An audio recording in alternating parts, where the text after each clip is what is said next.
get that heated up. We're going to put in these 4 depressions there.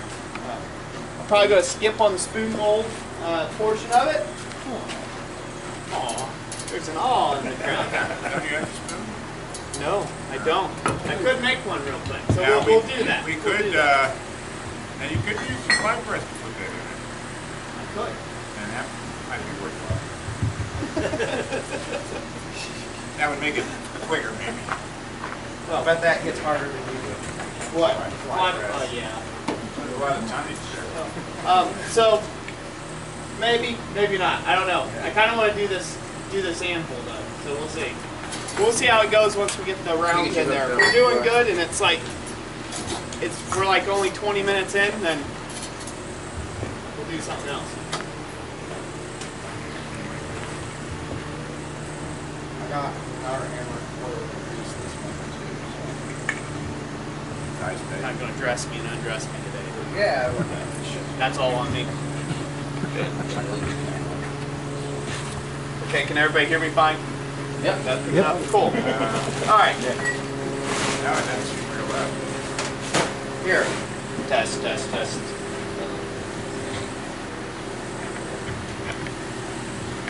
Now, can you hear me? No. Roger. Anybody? Yeah, you're good. Good. There? Any better? Yep. All right. There we go. When I plug in both speakers, it works twice as good. Where am I at this morning? That's where I'm at. Too good of food this morning for breakfast. All right, we'll get this up and roaring here. And I'll give you guys the daily dose of the usual banter. You guys can stand for that, can't you? Is my voice too close to it? I don't think I get a little feedback. I turned it up a little loud. Okay.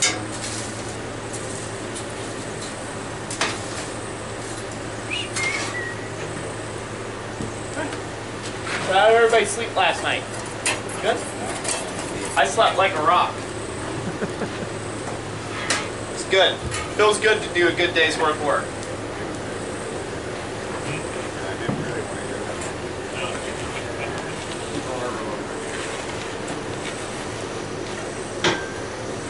Alrighty. So move this out of the way. Time me. Bring my other block forward.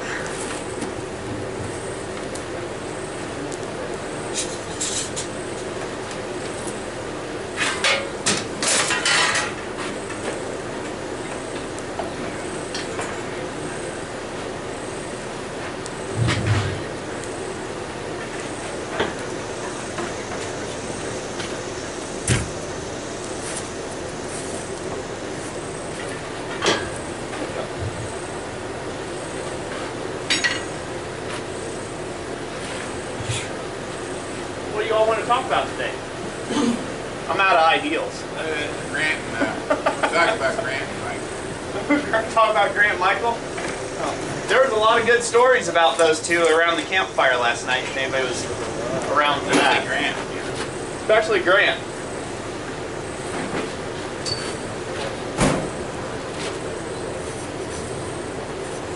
So I survived another night in the bed and breakfast. So that was good. No one shanked me. I talked to Chuck this morning. Did you? No. Still have all the weird tubes. What's that? You have all the weird things attached. No, he didn't have all the weird tubes attached to him this time around. Where's that? He was looking normal. Town's bed and breakfast. The other guest just got out of the hospital and is still like connected with things. That's where you go out of the hospital to recover. I don't know if it's a mental hospital or what. But it only costs about $10 a night. That's included about the guests. Food for the accommodation. I'm surprised you didn't What put you have for some breakfast? Amish barn. Oh, cereal? Amish barn? Yeah, some Amish barn somewhere. He might have liked that. What'd they have for breakfast? Pop-Tart? What's that? What'd they have for breakfast? Pop-Tart? Bowl cereal? No, we had French toast and bacon. There you go. Yeah. And a fruit smoothie. Fruit smoothie? Yep, fruit smoothie. It's pretty good.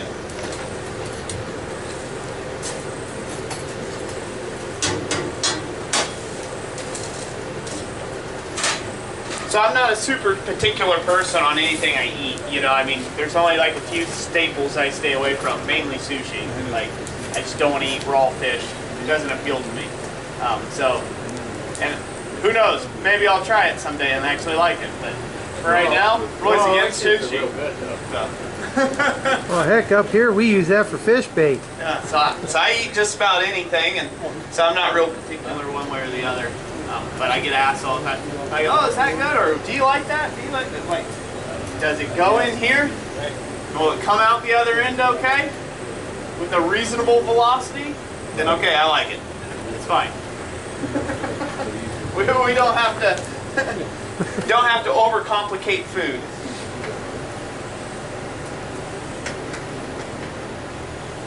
So the itinerary I'm hoping for today, since everybody wants to see a spoon depression in that thing, we'll probably make a spoon depression just to satisfy the curiosity.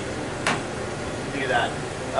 There's not going to be much in the way of doing that. Basically, I'm going to repurpose one of these railroad spikes because it's mostly already there to shape. Just going to draw a little bit more of a point on it, and then I'll just cut this end off so this way it can be whacked on. And pretty simple for that.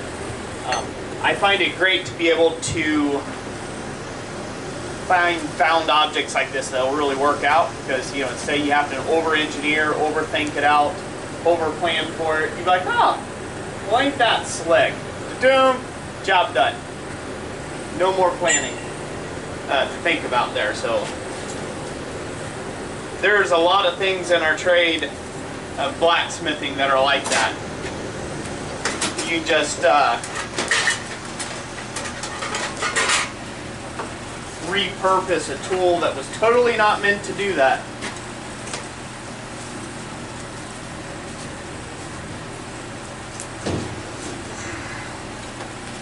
Thank you. Scoot over there, would you? Sometimes you gotta talk to the steel. Let it know who's boss. I've cut that a lot of steel. And if it disagrees with you, beat the ever-loving crud out of it. Oh. Make it behave. Knocked a few horses I figured that. Woo. Yeah, I use my foot. You got kicked real well. I let my kid kick it now.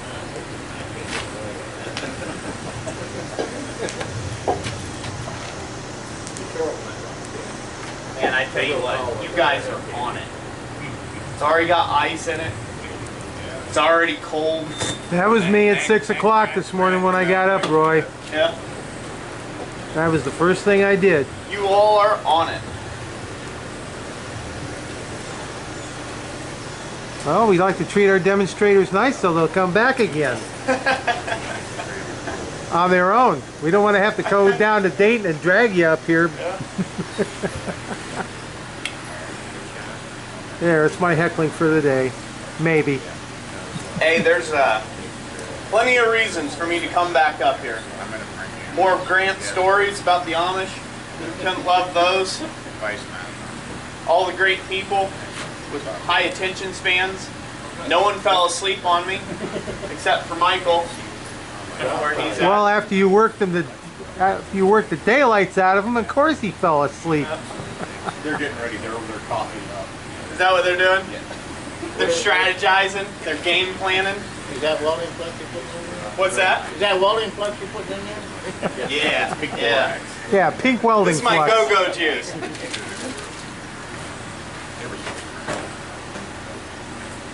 So, we'll go ahead and do these depressions once this is good and hot. We'll do the spoon depression. I was talking about my itinerary until I got sidetracked with Grant's stories. Still trying to remember them all from last night. We'll do all that. I will demonstrate making some bowls, just some steel bowls, using a swage block. Why not, right? Perfectly fitting. And then to top it all off, and for like the grand finale, I'm going to take and make and forge a steak anvil. So we'll forge a steak anvil out of tin 45. That should be pretty easy. So we'll finish it off. So this is a point I like to point out. I'll make brash statements like that about things being easy. Anvils, they are not actually that complex of a shape. They aren't. There's not a bunch of offsets in them. There's not a bunch of, real stiff requirements. You can forge a horn mostly to shape, and then you can grind the rest if you want. But if you get a strong foundation in the fundamentals of blacksmithing, you can take that and apply that to anything in the shop, any tool that you want to create, and you can really kind of unlock that as a way of helping you progress in your shop. So say you don't have the tooling that you want. Most people won't even attempt to try and make a stake anvil. It's just like, it's two tapers on the end of a bar with a shank, hardy shank to it. It's not that difficult. There's lots of different ways that you can make them. I'm only going to demonstrate one method. I'll use a little bit of the power hammer, although that's not needed. You can have a buddy and some striping tools, guillotine tool to help segregate off the hardy shank material and then draw it out. I've done them by hand. I've done videos on them by doing them by hand.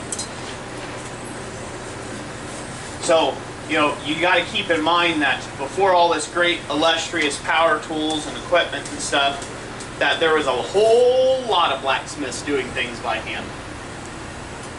Relatively simple things, just kind of creativity and the strength of their arm. And so we oftentimes make things more complex than they have to be. This thing's weird. I'm talking louder on this side, that side. Go right there. Hello, hello, hello. Yep. Can you still hear me at this? Yeah. Oh yeah. So, okay, good. I was like, turn this way. It's like messing me up.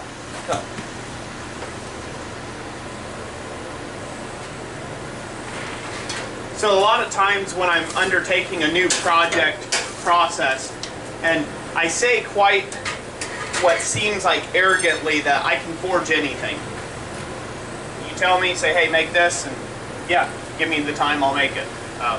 And the reason why I can say that with the utmost authority on that subject is because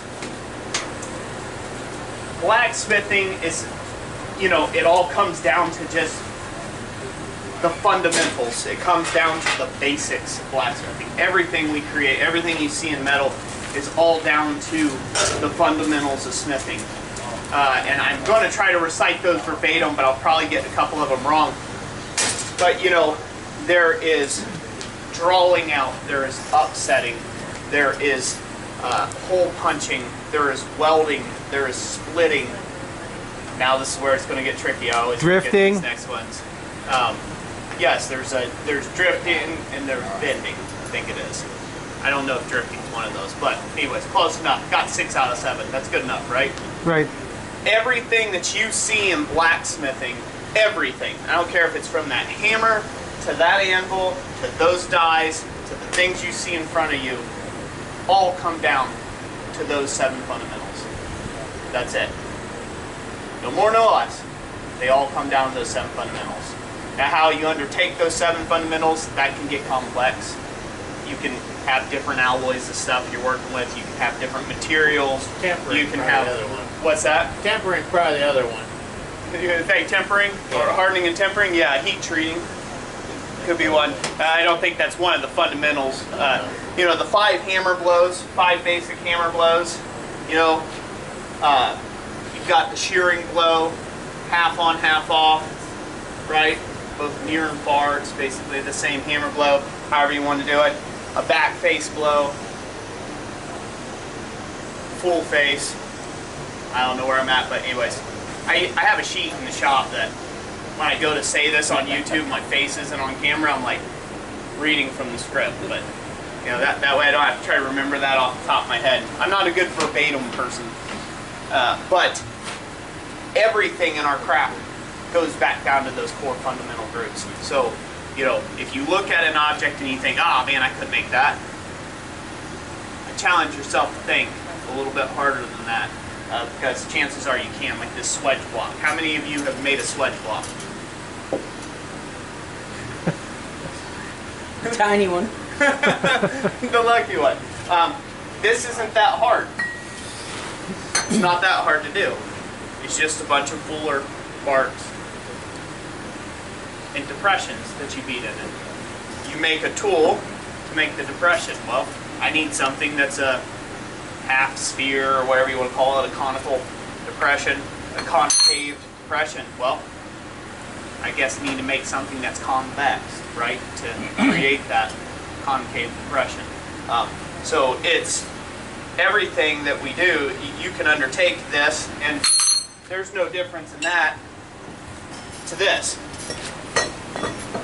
The only difference is, well, one, this is manufactured in a far shake better than the one that I've made.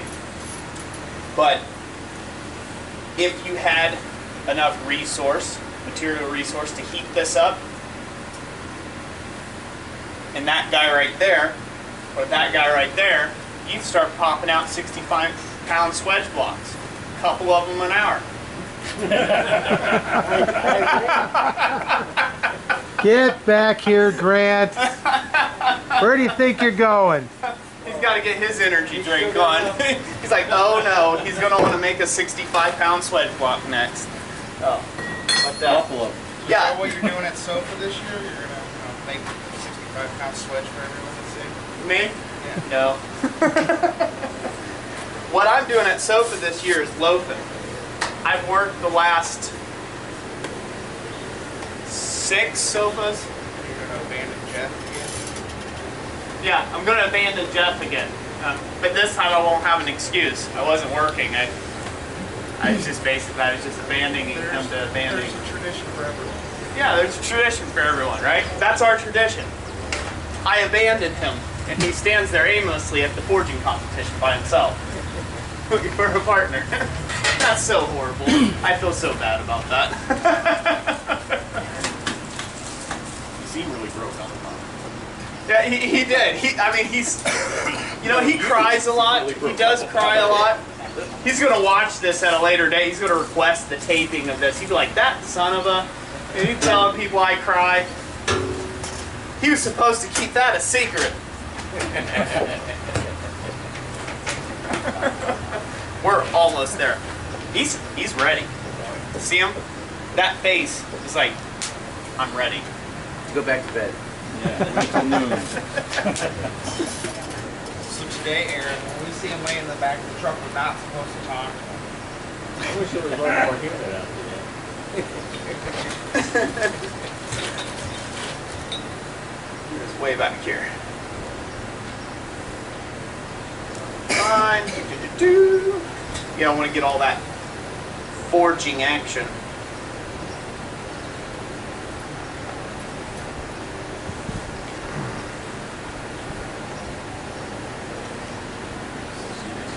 So, talking about business a little bit on that side, I'd like to challenge everybody, if you decide to sell your work, if you try to sell your work, to kind of watch how you name stuff.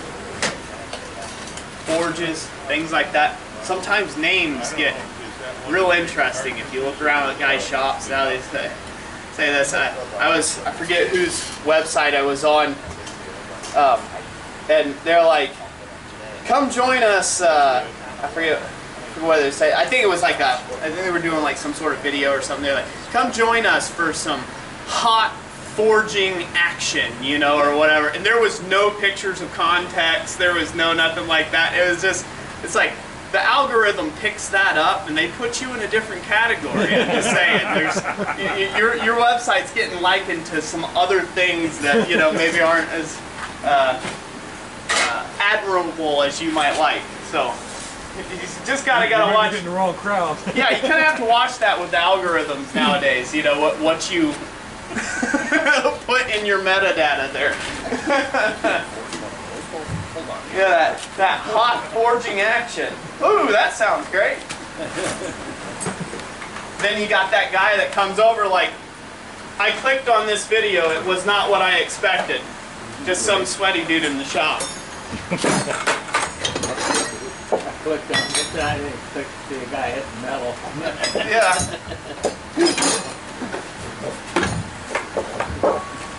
Then it worries you when they come out with the, like, watched anyway, still had a pretty good time. Thanks. That's when you got to be worried.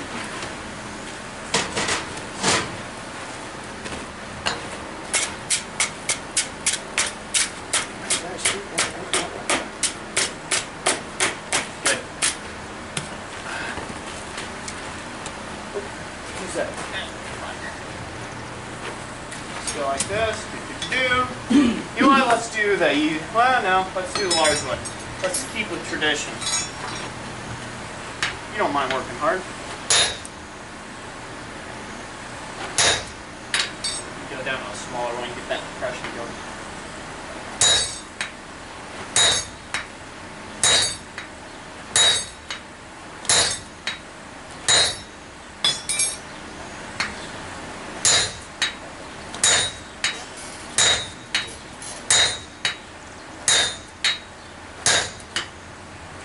You're kind of hooking on it. Try to come down more flat.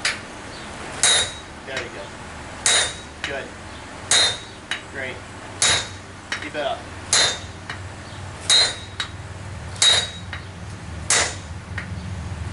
Remember, breathe. Just a sweat block.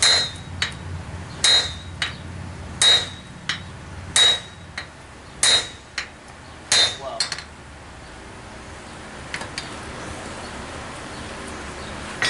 Should we clap now? Not done yet. Oh, don't give him too much encouragement. I'm not done with him yet. Mike, you using the rounded thing or? Yeah.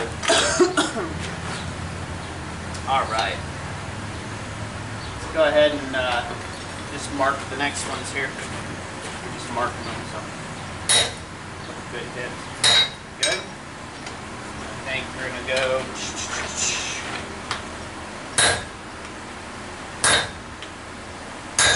Good. Steep it down. Good. About right here. Good. Good. All right, so what we did there is basically we marked out the other ones. We're going to continue to deepen this one here on the end. That'll be our largest depression. It's here. I think that sits over just around 2 inches, a little over 2 inches around diameter. And these were basically made with just a grinder and a flat wheel. You grind it off, keep grinding on it. If you're a fortunate person and have a really nice big South Bend lathe or something like that, you can make a perfect thing. They also, you can find these for sale. You can find stuff. I've used everything from like truck, hitches, balls, the ball off the hitch, whatever you want to call it, trailer hitch thing. You can use that.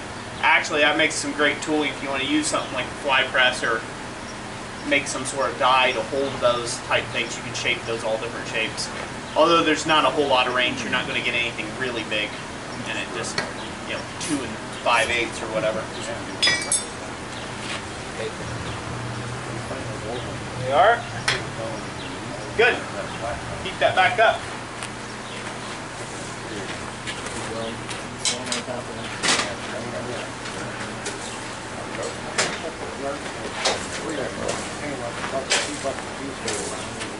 I don't leave them laying when I see them.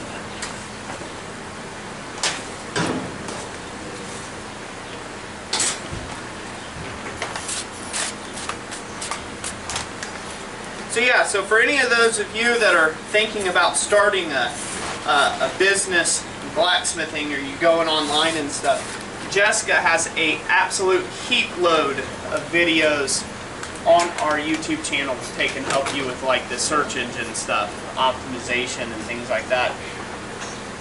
And lots of help advice when it comes to that. And that's kind of one of the misunderstood elements. A lot of guys who start doing business and blacksmithing, they get they just throw some photos up and they say, okay, that's good.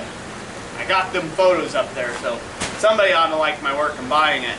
But as anything, a photo without context, you know, it doesn't read into a whole lot about what you're about, what you stand for, what you don't stand for, what you're, you know, kind of why it is that you're a blacksmith, why it is that you matter, why it is that your ironwork is important, why should they buy it from you.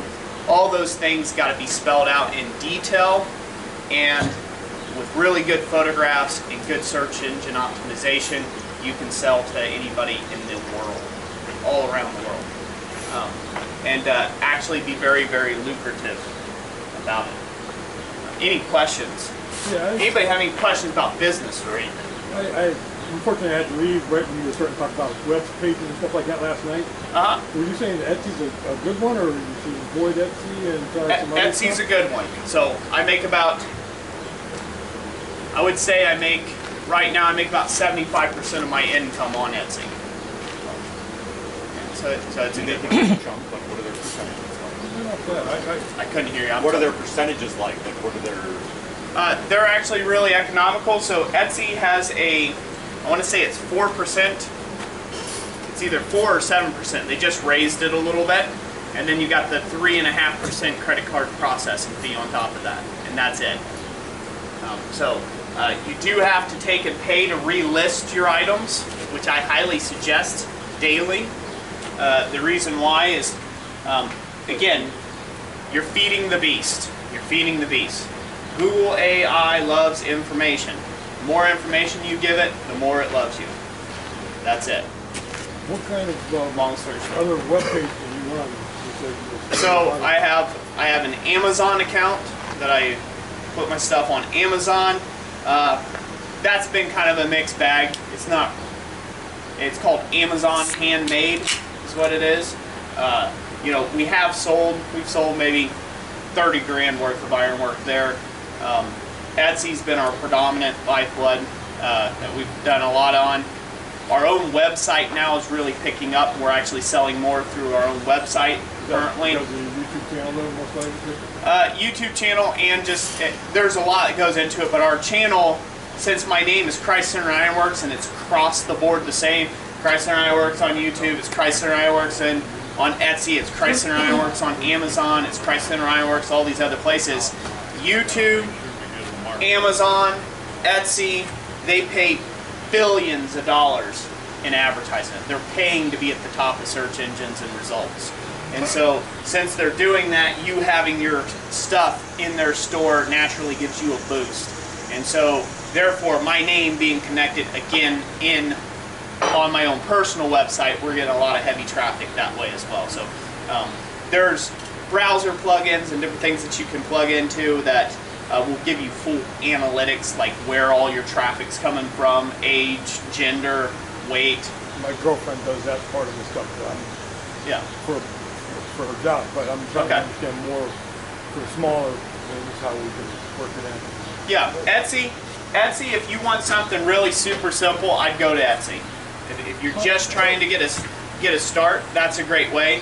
It's hard to kind of strike out with just your own web page if you have no previous web exposure, so to speak. Your I drove website, back do there. you design it yourself, or do you use like one of those plug and play things? A plug and play. We use Weebly as the web host or whatever, and yeah, it's drag and drop. So yes. What you might want to mention off your PDF blacksmith site is the ebook for the different items you can forge. Yeah, the cheat sheet, yeah. and the list of all the important keywords or hashtags to list your work on the web. Yeah.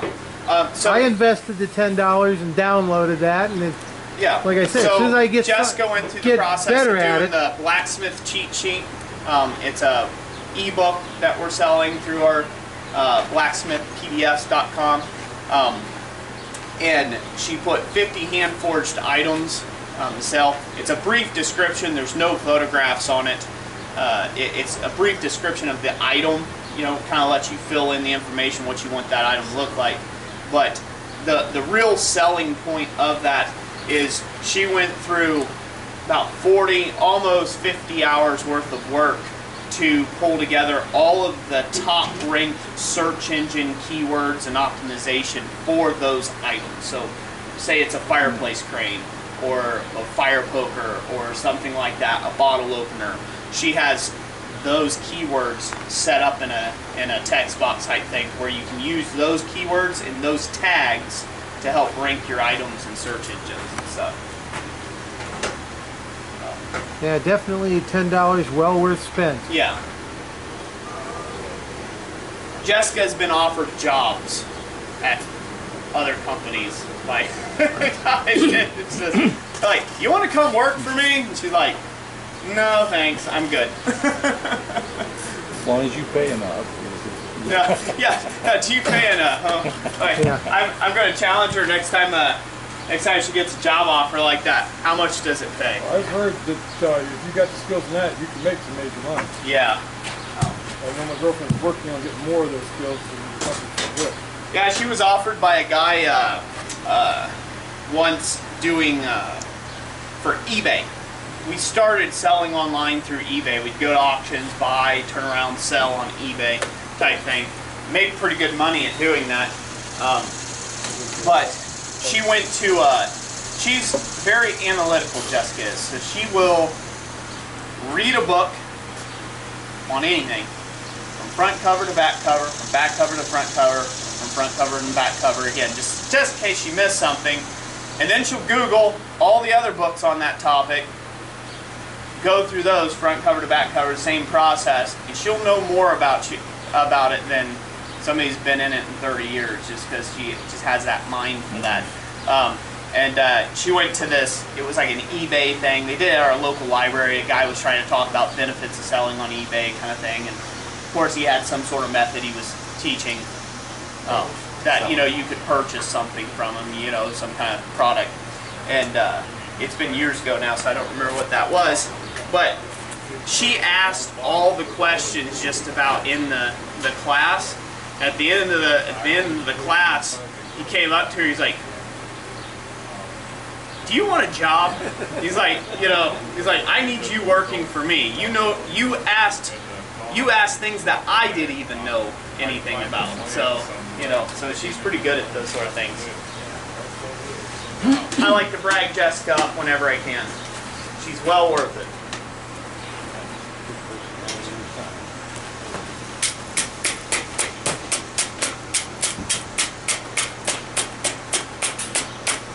Scale likes to come right back up this way. All right. Don't.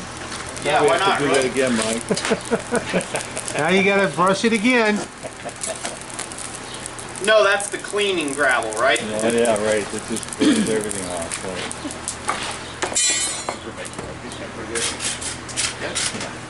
Backside. Yeah, for like 3 days. It's slack in there.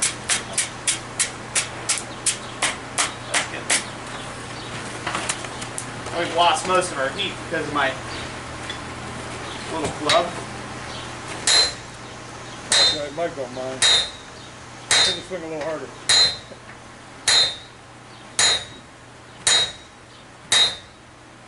Well, as he's hitting this, I'm rolling it just ever so slightly.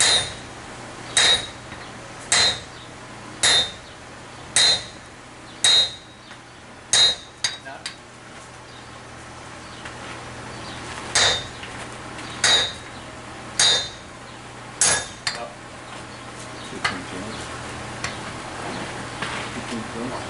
Put that whole stand back in the ground.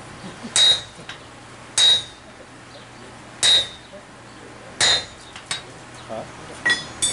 You okay? Oh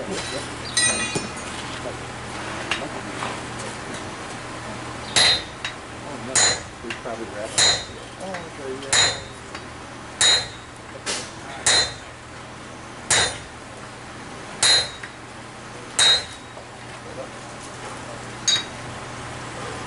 See how you're hooking a little bit coming off one side. So just try to come straight down. You don't have to hit too hard. You start relaxing up in your hips. So you just just trying to get a compression.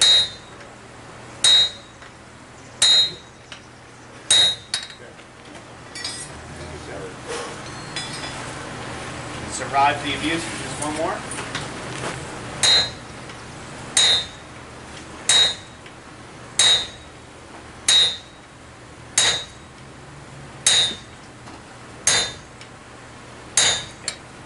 Get it hot again. We'll do that one more time. And we just keep doing that until he tires. I got you done then. What do y'all think? Look good? Yeah, it's getting there.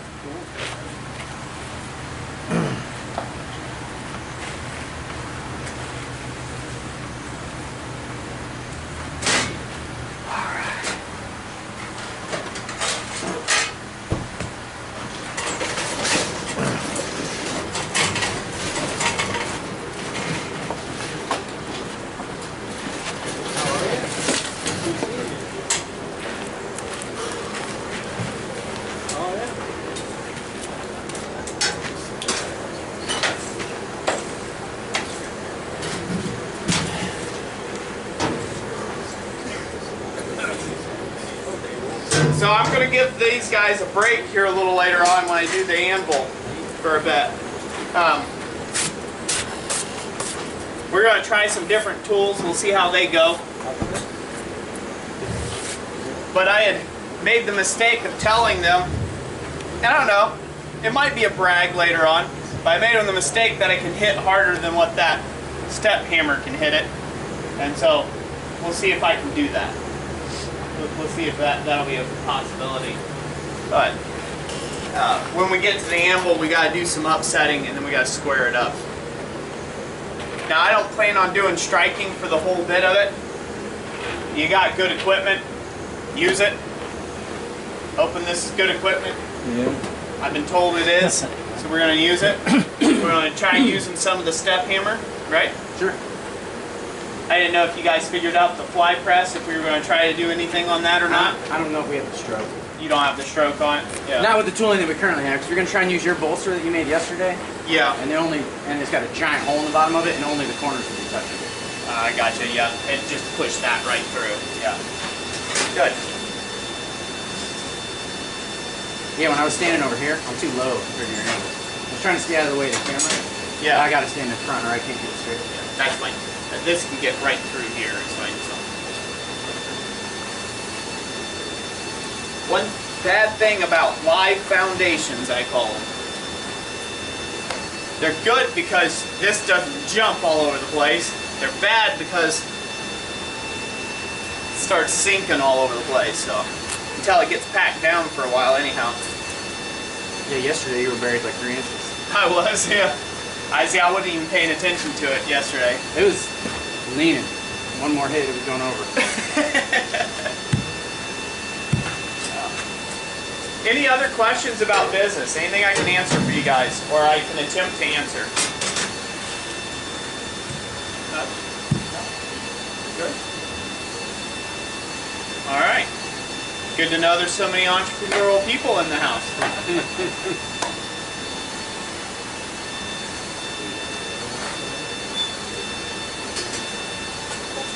All of Jessica's stuff on the how to feed the beast you're talking about, is that all in the videos or is that? Yeah. Yeah. A lot of videos. That'd make a hell of a book title. How to feed the beast. Yeah, how to feed the beast. Yeah. Since that's being recorded right now, I'll have it for when I go to edit. I'll be like, what did he say again? What was that again? What was my own saying? Oh, that's what it was. Go to a bookstore sometime, there's only about 4 shelves, like self-help books. And Entrepreneurship. and New York bestsellers, blah, blah, blah, blah. How to get rich quick with a robotic ice cream machine. Right. Yeah, it's interesting. A lot of that just gets too gimmicky for me, and that's one thing I try not to do on our channel is get too gimmicky. You know what I mean? You could get really gimmicky real quick on stuff if you're not careful. It just become a constant overwhelming sales pitch. Hopefully I don't seem like that on my channel, but you know, there's not a lot known, not a lot shared about blacksmiths in their business. If you go and you ask somebody that you know that's doing really well in business, like what's your best-selling item? You know, how much you charge for that? You know, you ask them any in-depth anything, trying to figure out something maybe for your own business, or something maybe not an exact copy of what they're doing, but you know, you're trying to copy success in the blacksmithing world. It's kind of taboo to do that. You know, you kind of just you don't ask. You know, I mean, you kind of seem like you're trying to scab them. You know, you're trying to take away their business from them. But so again, you ask around around the back. So you know, how much time and materials did it take for that? Yeah, a lot of guys do that. You get that all the time. Yeah. That's what a lot of people do. You know, for me, I'm just a little more frontal about it because I think you got to be pretty high on yourself if you think that you're going to service 7.8 billion people on this planet. Sorry, I mean, it's not humanly possible. I don't care if you had the largest forge works in the world, you're still not going to service the needs of maybe 7.8 billion people. And there's a market for just about everybody. There's a price point for just about anyone. You know, I'd settle for a small percentage. how do I come up with price points? I charge what I want to get out of an item. What I have found is that there are certain people looking for certain stuff. So vacationer butt, 20 bucks. 20 bucks. You're lucky, man.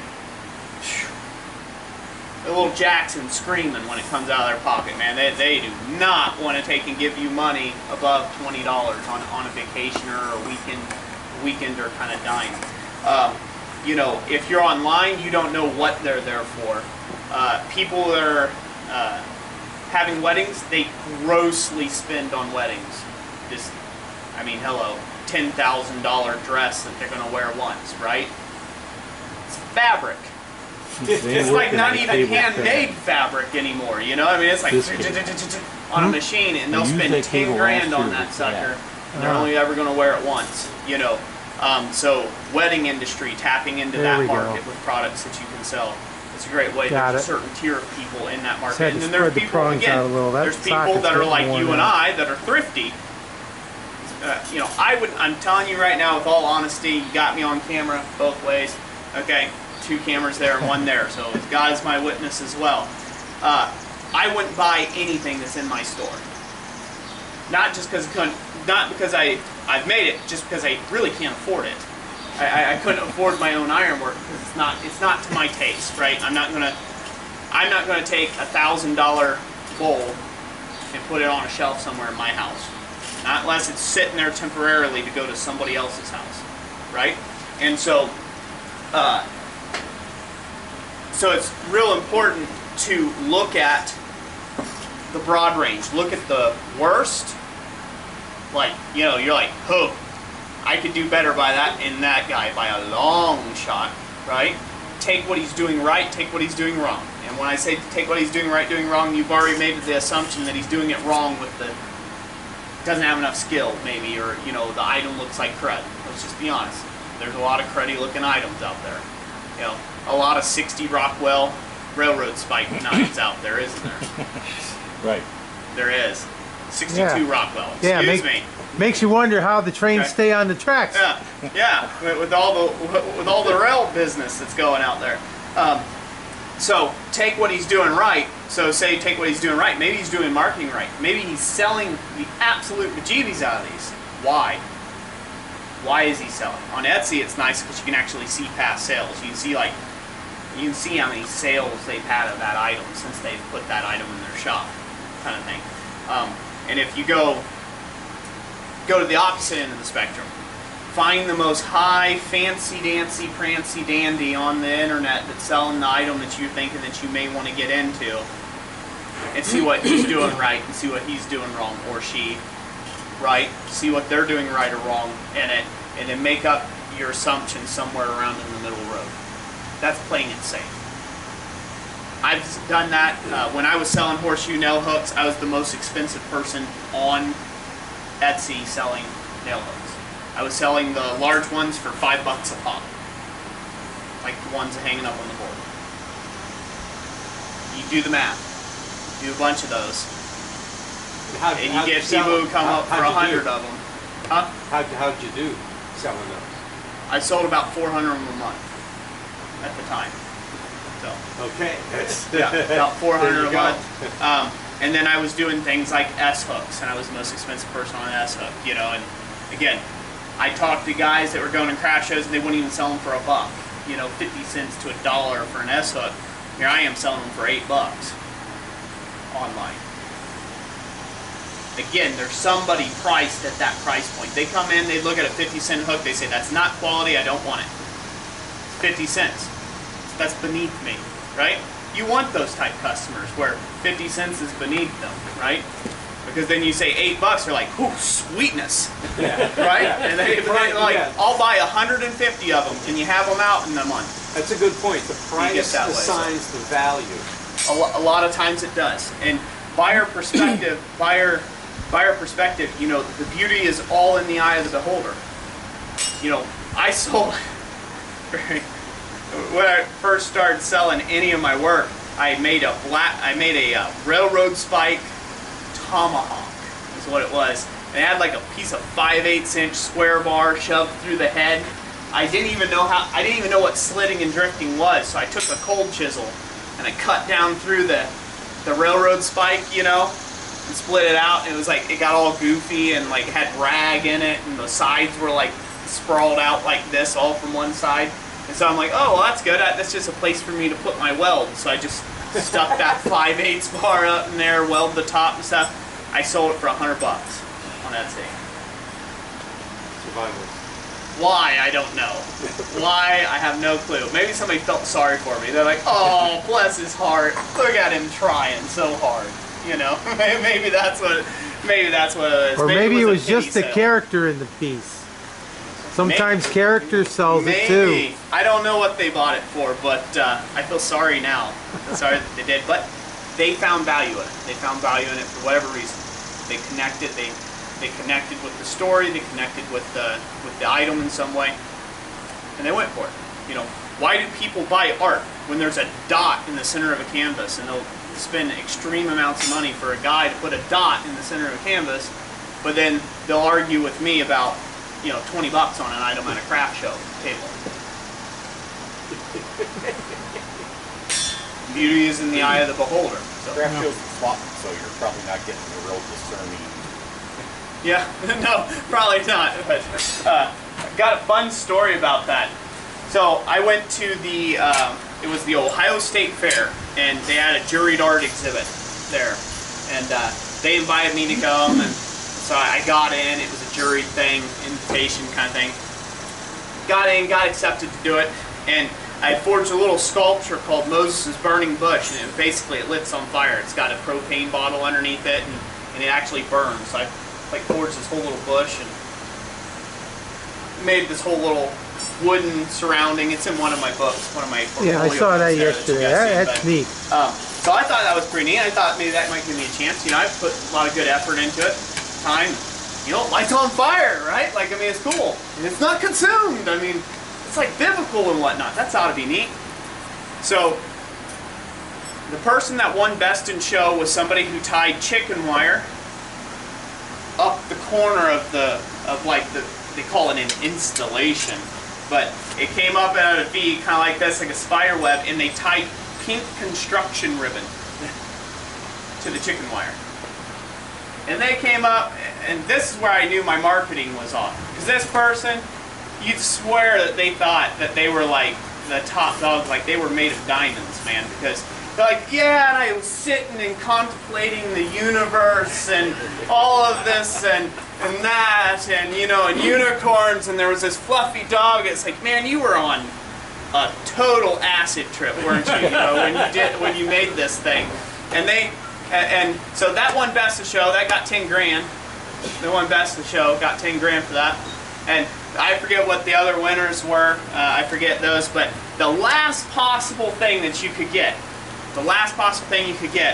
was like, it was like Artist on the Rise kind of thing. It was kind of like, I guess like the door prize for like, well, we've got to get rid of the last state-funded money that we have, so The participation trophy. yeah, it's a participation trophy. The last item on the list that I could have possibly even got to, I think it was only like 250 bucks. So it wasn't like it was going to do anything. It would have been the thought that counted. Went to a guy who painted the inside of a porta-john. It was a porta-john, a construction worker porta-john. Green, you know, white top, whole thing, sitting there. He put wood paneling on the inside, and he painted the floor with some brown color. Poor choice of color. Yeah, poor choice of color. And he put one of those Tractor Supply, we've all seen them, like those tin galvanized, like really cruddily galvanized buckets that everybody gets. And he put it in the center. That was it. That was his whole exhibit. And kid you not, I kid you not, this is what I did. So at this point, I was like, I felt a little chafed about this. You know, I really put some work in here. I come up, and there's these art guru people standing around. Oh man, so inspired. Yeah, don't you think? Yes. Oh yes, it's so great. Oh, this guy, I think he could have totally took second. You know, all this other stuff. Yeah. And you know, they're going back, and I come up next to him, and I'm like, so are you all in line to use it, or can I? They're like, I look like that. And I'm like, it's a porta-john. And my wife's like, come on, honey, come on, let's go. So we left that one. That was a story. But yeah, I was a little bent on that one. But yeah, so again, art, beauty is in the eye of the beholder. So the real crazy part about it is he had $37,000 asking price on it. For a pot pissing. Yeah. He sold it a week later. Quite literally. He probably did. Don't tell me that. That's just sickening. Hey, next time you visit the site, there's going to be porta-johns on my website now, you know? It's like... And then I'm going to make up a bunch of fake reviews where people are like, oh man, he's so inspired.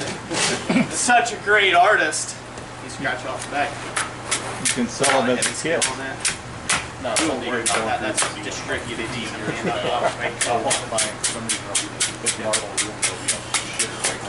Well, nothing else. There probably already is something. Right. Yeah, an inspired porta potty artist.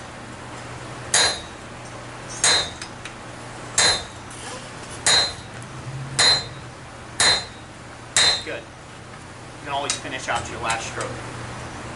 That's to say that's always a creation. I've never been quite inspired by never going into it.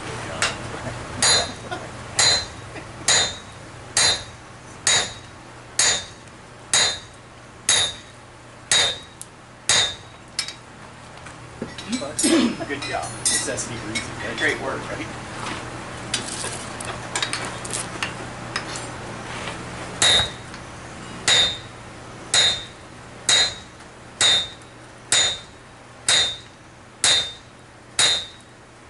Well, always finish. Use a different word this time. Okay. I will say finish the last stroke. Go.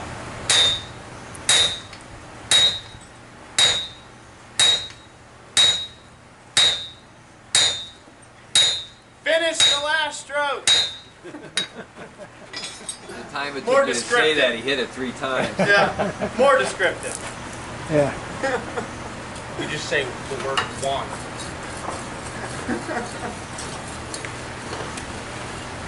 All right.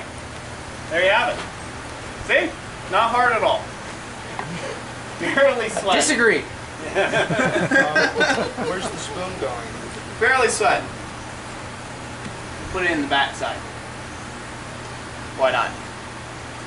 That edge right there. What do you think? Ask him. Sounds good?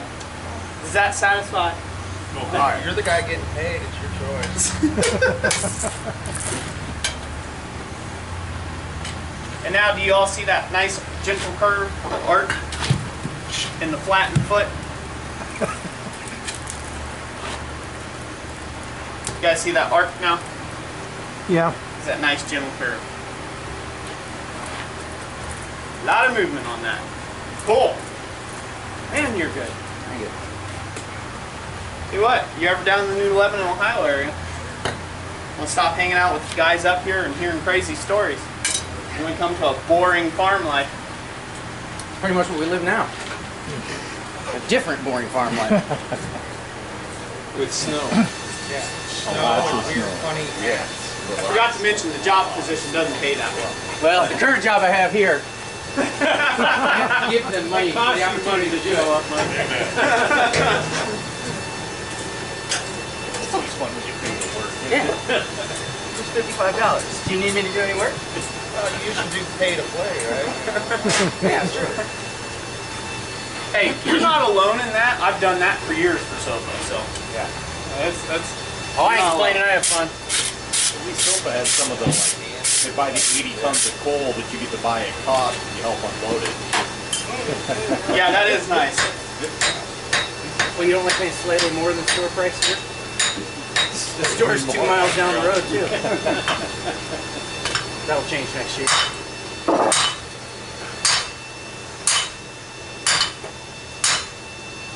He's another guy that uses impervious tape marking.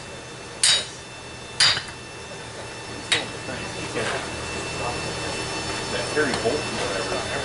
I'm basically the same thing as deodorant. Deodorant is like 10 fold bucket that.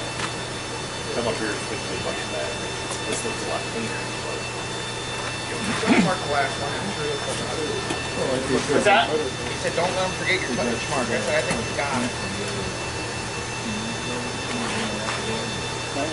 Well, see, And then there was a load. I wait. See, I wait because it turns out like garbage. Don't put the touch mark on. Well, no one ever knows that it was Roy that made it. It usually gets donated. Hey, somebody will use that someday. Much to their chagrin. Harry Bolton has like metal stuff. Alright, we'll set that. They've got other fun stuff you can get too.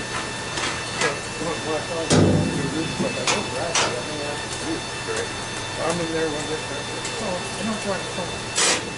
Alright. Now,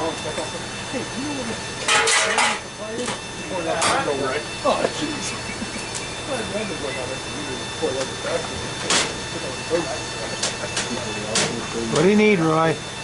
the tongs from yesterday that was holding the railroad spike with. Oh, leave that foot away.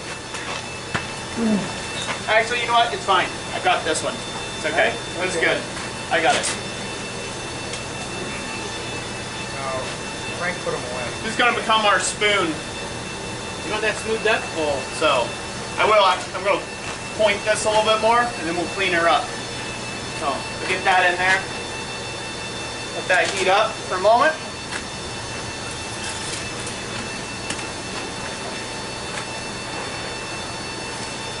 Anybody have any questions? Any questions? Questions? With your air tool series you did recently, Yeah. the little air hammer, what size compressor would you recommend? I'm running a 20 gallon right now. Or no, it's a 15 gallon air compressor. So that's like working just fine. So 2 horse-ish? I don't even know that. I think it's probably like 1 horse. Plugging into 110? Yeah, it's just plugging into 110. Gotta be maybe Horse 1.5. or less? You know, basically there's a limit on how much work you can do at a given heat. So it's not like power hammer where it consumes a ton of volume. It just, it does consume volume, but you're out, 30 seconds and you're back in the forge, so it has plenty of time to fill up the tank again. So you can run on a pretty small air compressor. Of course, buy the biggest air compressor you can get if you can afford it and get one. So nothing wrong with that at all. There's a chance you might have to run something else off. Exactly.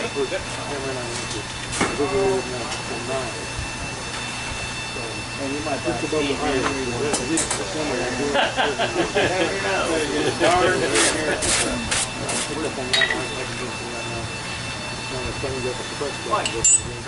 This I'm going to do a little pour show. I'm just going to come over here once this is hot to this handle here. You all can see it still, but not really. I'm going to hammer it over here. They're like do these weird tests where they put them in like really cold situations.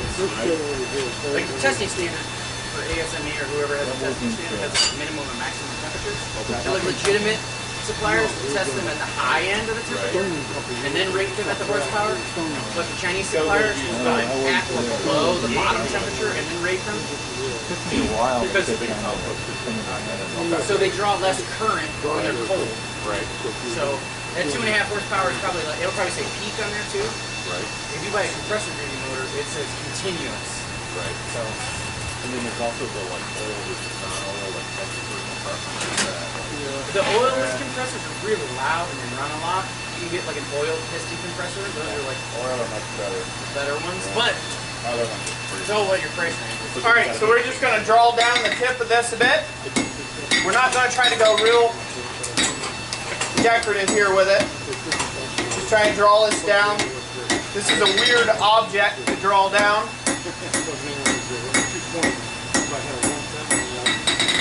If you're not confident with your forging abilities, this handle's a little high. There we go, that'll work. Just have to back that up. Just gotta flatten that out a little bit. One. Will work as much as I thought it would.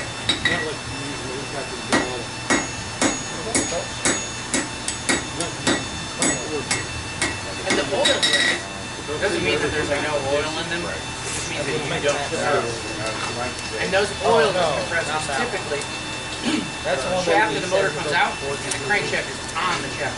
There's no gear node, there's no anything. So they're working as hard as they can work all the time. But you're also getting the same level of See if there's no needle fit in here. You're getting the same output as the motor's putting out. There's no, the motor's putting out. Made them all just a little big, didn't they? You know what I mean? You're not getting more work out of it. That makes sense. That'll work.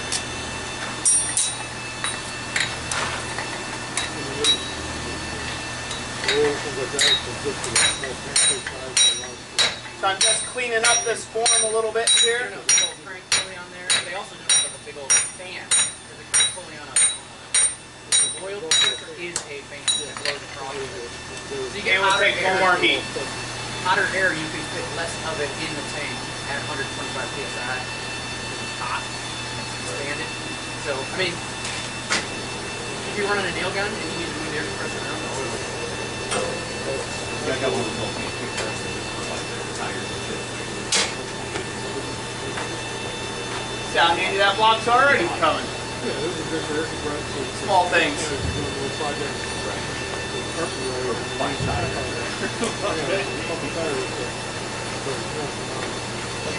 You think you guys gonna raffle them off?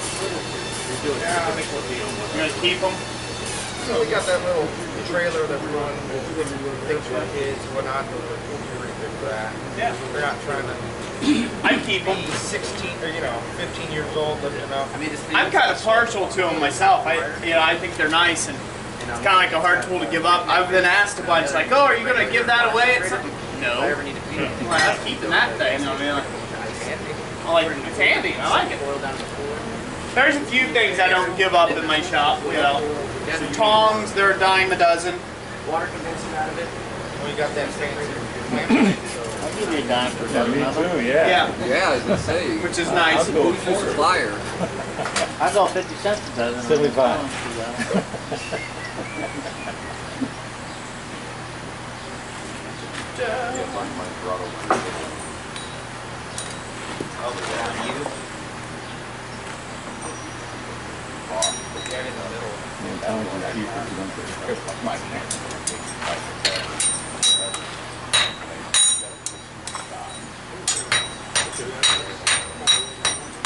Where I need that handy little clamp thing that I'm not going to take the time to use.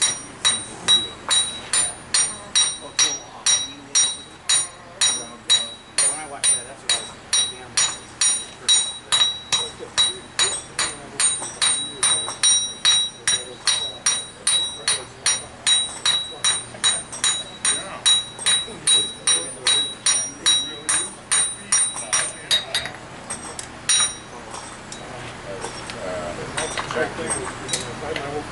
Was it Gary?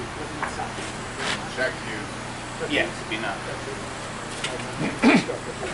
How come when I talk to him, he says I can't hear? Who wants to grind this? Or should I? Tells the What's profile. it supposed to look like? Big spoon. Make a spoon Give it on nice the and grinder. crowned and nice and smooth in this direction of a spoon shape. And then take off that little bit of a sharp looking back. This profile on the whole tip.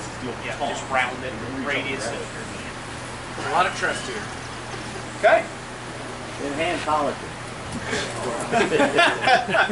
I want hand sanding, 3,000 grit, minimum. 4,000. I want to see myself. You guys are rough, man. You want it all. We're a tough crowd. You want it all.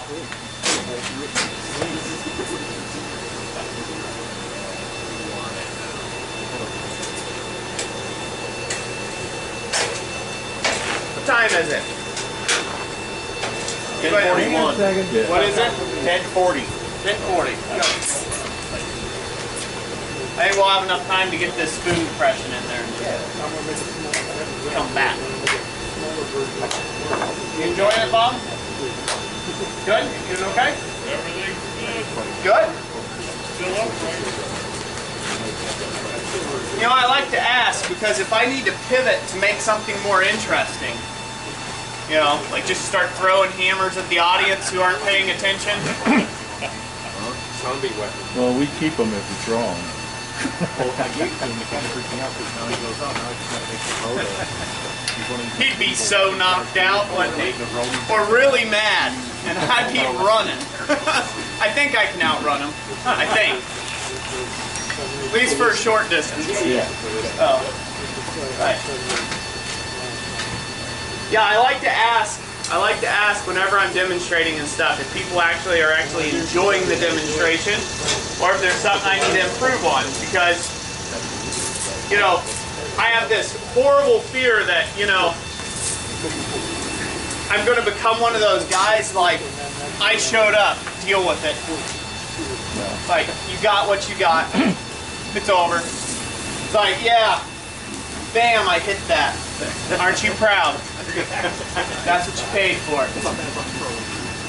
Going home now. You know, I don't like doing that.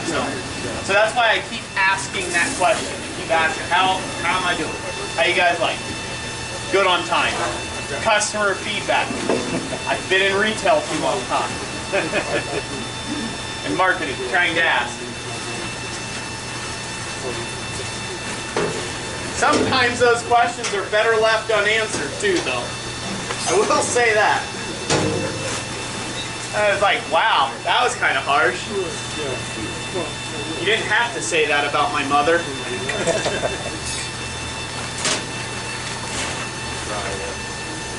Well, what my dad told me about questions a long time ago was, son, there is no such thing as a dumb question. The only dumb one is the one you didn't ask. Yep. So never be afraid to ask a question. Regardless of how stupid or silly you think it is. Someone just might have an answer for it. You know, be careful what you ask. You gotta just run. might get it. Yeah.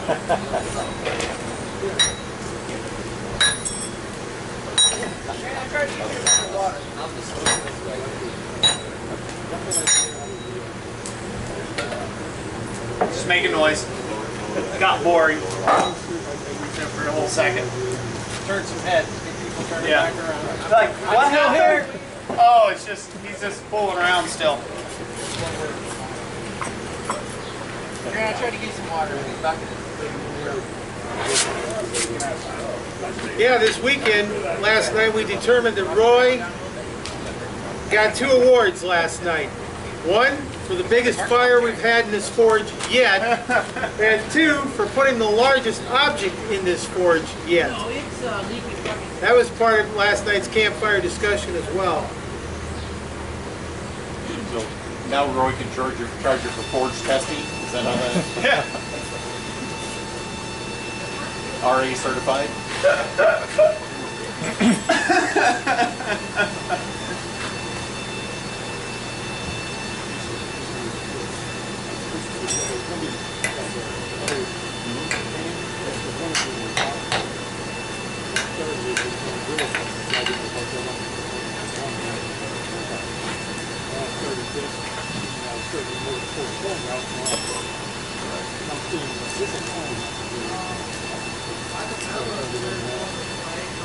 That's the yellow. I've never sold anything to anybody that they didn't need.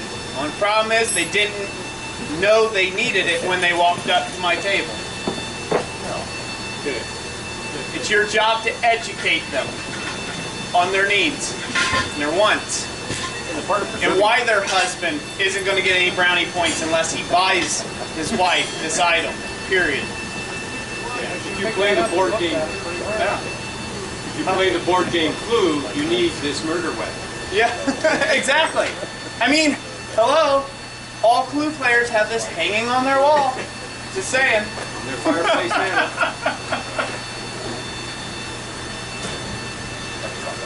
My favorite one that I ever did one time, Jessica, I used to go to kind of do live demonstrations by myself. Jessica, she's not a big socialite.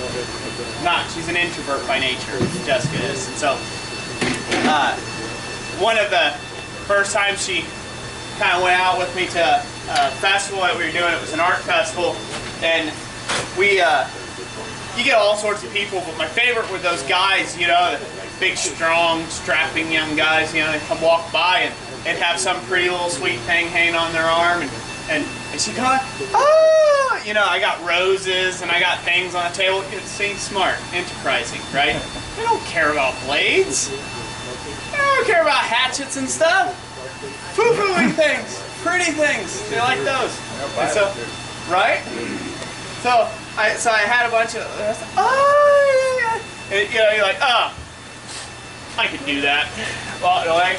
And this had probably been the 50th guy that had walked by the booth that is upset. And she was kind of still in here, no, seriously, I like that, this, that. Oh no, he's like, that's easy work, I can do that. I was like, all right. And I took off my apron and I sat it down, set my envelope, and I'm like, you get in there and do it, you know? And they're like, they went and walked away. Oh yeah, that's right, keep walking. Ain't so tough now, you know? And Jessica after that, she's like, okay, you just demonstrate, sweetheart, and I'll talk to the people. So after that, because I was like, so yeah, there's a lesson. Don't let your feelings get hurt by those people. Well, that's you bring up a good point. You're catering to your audience, your target audience, as opposed to making what you like to make. Yeah, if you're trying to sell something, that's the hard part. Finding a balance between what you actually like doing, something that's actually marketable, something that people want. Because you may be able to sell what you love doing. I mean, you may not make a lot of money. You know, let's just be honest. So, you know, I may think that I have the best thing in the world, you know. I may like, ooh, I like making those swage blocks. But then I put $450 on them because they took forever and they took all of Michael's sweat equity to forge on them. And we know he likes to eat. He's high price, you know. So, got to fund his drinking habit. I like to talk about people, if you haven't noticed, when they're just like out of earshot. See if their ears start burning. Anyways, but if I were to do that because I like making swage blocks, well now I have to find a market and I have to find a price point that people can actually buy at. Just because you like to make it doesn't mean it's a marketable item. Just because you like it does not mean that it is a marketable item or it is a good fit to make, you know, 6 figures a year at. The other way, you can go into the thing where, you know, all you do is say, I don't know, you just get into kitchen cutlery because it's just, it seems to be the hot thing to do, and then you get known for it, but you hate making knives. Like, you just hate it. Like, you load the whole process, you try to make it as mechanical as you can, as stamped out as you can, and then really what, you know, who are you fooling at that point? You know, you don't really believe in your own sales pitch, if you will, or your own life story. So, you know, again, you become to that point where you just hate what you do. You know, you don't want to do that. So you want to find something. Third time. He walks out here looking, oh wait, Becky is. Fox gets about here and looks at it. Becky. It's really not that serious. It's going to be beaten into the block of steel just once. So, yeah, so to strike a balance between finding what you love to do and what you can actually market for are two different things usually. Was finding that middle ground is a kind of a hard thing to define. But that's what's so hard when people ask, well, what should I make? Right? To make a living in a blacksmith. Well, make what you want to make. Well, I've tried that, but it doesn't sell. Well, what are you making? How are you marketing it? Does it fit? Are you just making it for money? If you're just making it for money, you're not going to give your heart and soul to the thing. You're not going to become the best in the marketplace making that thing. It's because you're just there for the money, right? And so eventually it'll become 9 to 5. Oh crap! The sun's out today, and I have to go to work in 20 minutes. Right? And so you don't want to do that. Thank you, Mark. Mark had to come out of retirement to do that. He's a resident. Were you not doing it good enough, Grant? No, he looked at it and said, I could do better. And he threw his glove down and said, come and do it. Now I need somebody to sweat for me. Sweat equity. What? I nominate Grant Mitchner. Mitchner. Let's all give Grant a hand. There you go. Yeah, he's gonna do it this time. Alright, cool enough. I think that one's like a 12 if you want to get manly. We'll heat that up a little bit more now and spend less time drawing. And then when you get to become like a really inspired smith, someone like Carl Latney or something, then you can charge mostly what you want. I think he's got way humble prices for his work, just for the amount of effort, you know. If I even attempt something like Tom or Peter Ross or something like that, it doesn't come out nearly like I think it should, even close. And so it's like, hey, I'll buy that off you and then turn around and sell it for about 3 times what you're charging for it right now, because you charge 3 times for your work. But you know, they're very humbly priced. They found a price point that works for them, for the time they have into it, the effort, to pay their bills, to keep the lights on, to provide the type of lifestyle they want, and they're happy. So that's good. I just recently did a live stream on 6-figure, you know, how to develop a 6-figure income as a blacksmith. And Don't be a blacksmith. Yeah. Start with 8-figure income. You got to be like Mr. Yoder down in Millersburg. That's how you get 6 figures. You have to. Yeah. $7 a pound or something like that. When I was talking about that, I was real clear about that. Not everybody needs 6 figures. You know, you don't need 6 figures to have a comfortable lifestyle. I mean, yeah, you're not going to have a Maserati parked in the driveway, right?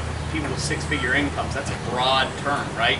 Like $999,000 is still only 6 figures, right?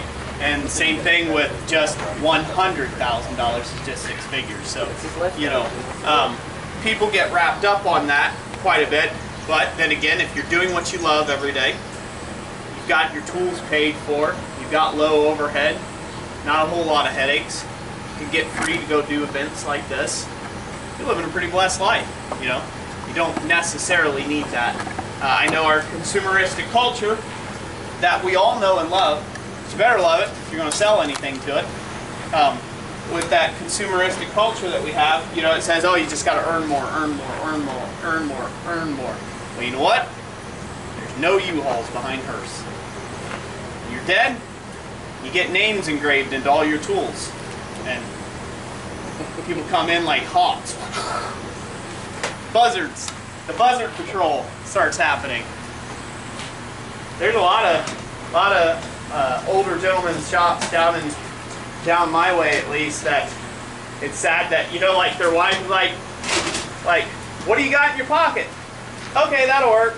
And it's like, that guy he literally just turned in his grave, you know, because of what the wife sold his stuff for.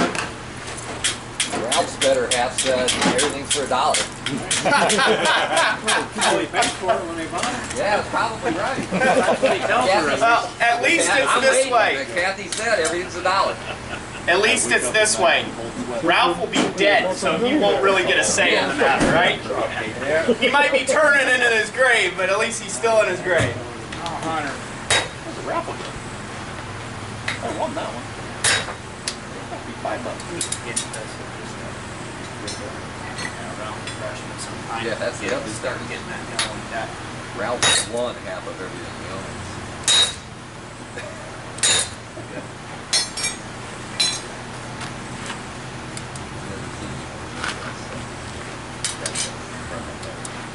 Now, had I thought about doing the spoon before coming up here, I would have just made a tool for this, and it would have been much better and more efficient.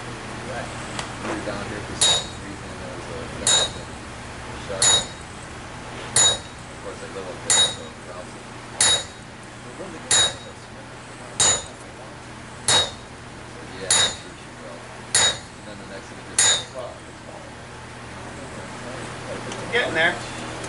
Gets another call. Let's get $3 grand. Starting to elongate. You might just settle for a teaspoon.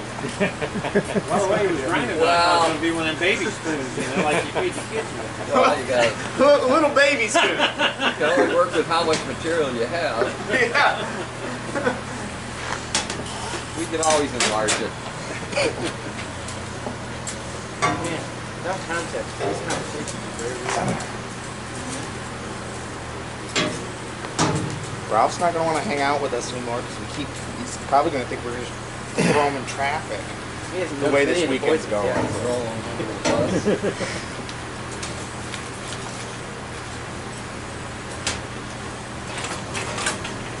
Ralph knows me better than non-stop. At least Roy's not molesting people like yesterday. I didn't observe that. Yeah, he came up and he was like all handsy. Oh, Not me. No, other Roy number 2. Yeah, Dave's still young. Roy number 2. Yeah, let's clarify which Roy you're talking about here. Well, I figured they probably knew which one. why do I feel Because like I haven't been to Preble County in years. Okay? In years. I feel like this videotape may be confiscated. I heard there was some molestation. It's a 48-hour tape and he's showing 15 minutes. And there's going to be no audio. But they didn't show any of those people talking. Well, they do not use appropriate words. They're like, oh no, it was a miming convention. That's what it was. Mines. All right.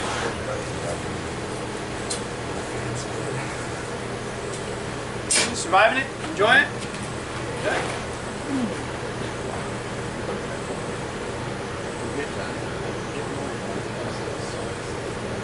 The real project, sorry. The real project? Is that what we're calling it? Yeah, the real one. Yesterday was warm up. Yesterday was warm up? Yeah. So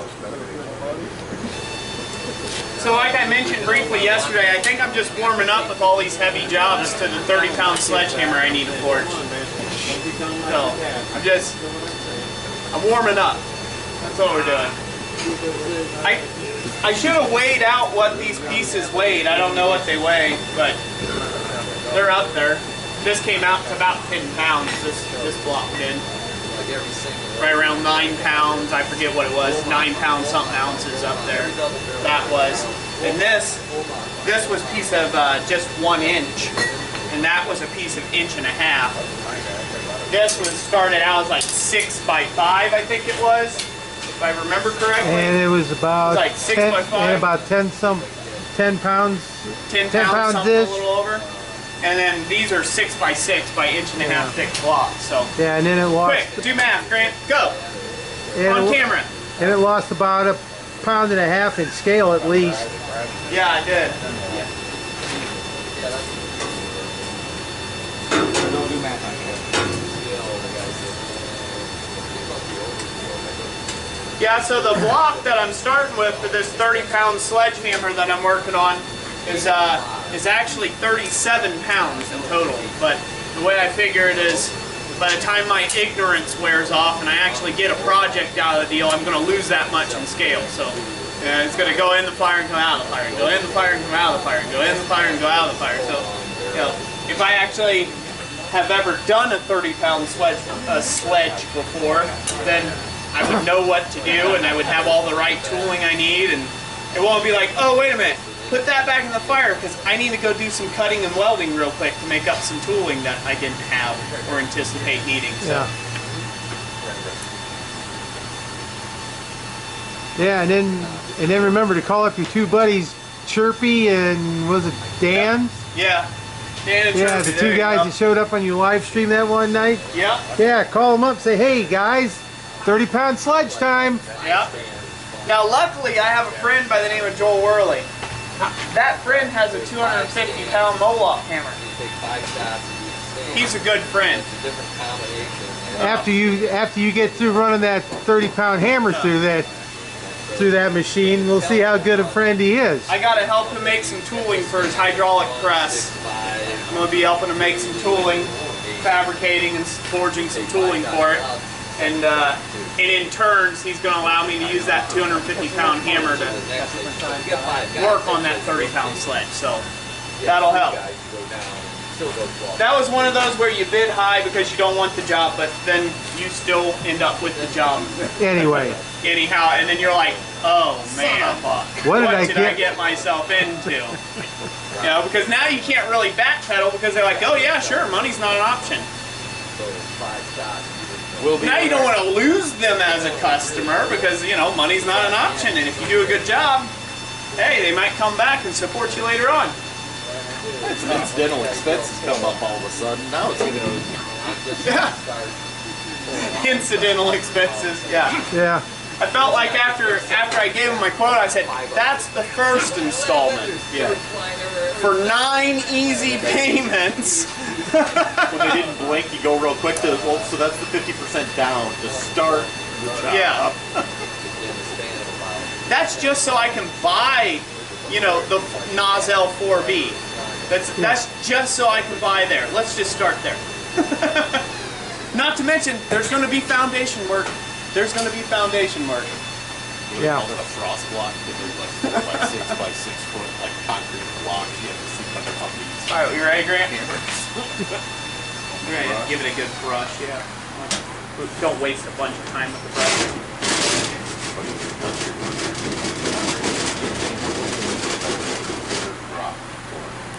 Brush front.